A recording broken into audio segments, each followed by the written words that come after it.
C'est en lui, c'est-à-dire dans la personne de l'agneau, que le cours de la nature déchue est complètement inversé. La pensée de Dieu pour l'homme est rétablie. L'humanité est refaçonnée d'après un autre principe, celui de l'agneau. La créature est transformée. Donner notre vie est étranger à notre nature.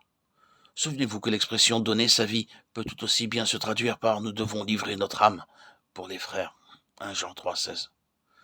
Parfois, nous utilisons le mot vie dans le même ordre d'idées pour désigner, bien entendu, ce que bon nombre de gens, à l'heure actuelle, entendent par là, c'est-à-dire mourir en martyr, donner sa vie une fois pour toutes pour l'évangile de Christ. Mais donner sa vie est un acte qui s'étend sur toute une vie, un acte quotidien, un processus qui va à l'encontre de toute notre mentalité, oui, de notre manière d'être, car nous avons vite fait d'être affectés et influencés par ce que pensent les hommes de ce monde. Ils ne verront dans notre attitude que mollesse, faiblesse ou mièvrerie. Vous devriez défendre vos droits, vous devriez vous battre pour arriver à vos fins. Ainsi va le monde.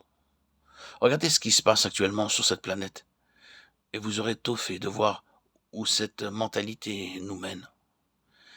Mais l'agneau a donné sa vie, injurié, il supportait et endurait l'injure sans mot dire. Semblable à un agneau qu'on mène à la boucherie, à une brebis muette devant ceux qui la tondent.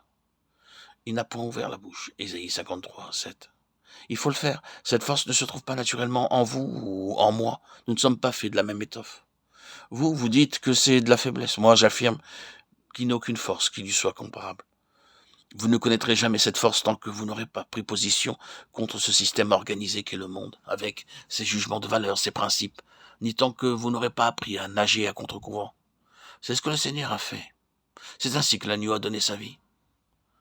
Ordonné à nos sentiments, à ces tempêtes de l'âme, à ces émotions violentes, à ces rancœurs, de rester en sourdine, de ne pas remonter à la surface, nous entraîne parfois dans de véritables luttes, surtout lorsque nous avons pesé le pour et le contre et que nous avons calculé la dépense en attendant l'approbation divine.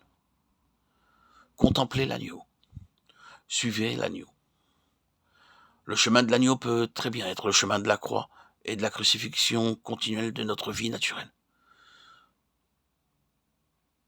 Mais ce chemin aboutit au trône, et le trône n'est pas simplement un emplacement ou un lieu géographique. Ne prenez pas les trônes dont nous parle la Bible au pied de la lettre. Peut-être que cela ne vous intéresse pas du tout d'être assis sur un trône proprement dit. Moi non plus, d'ailleurs.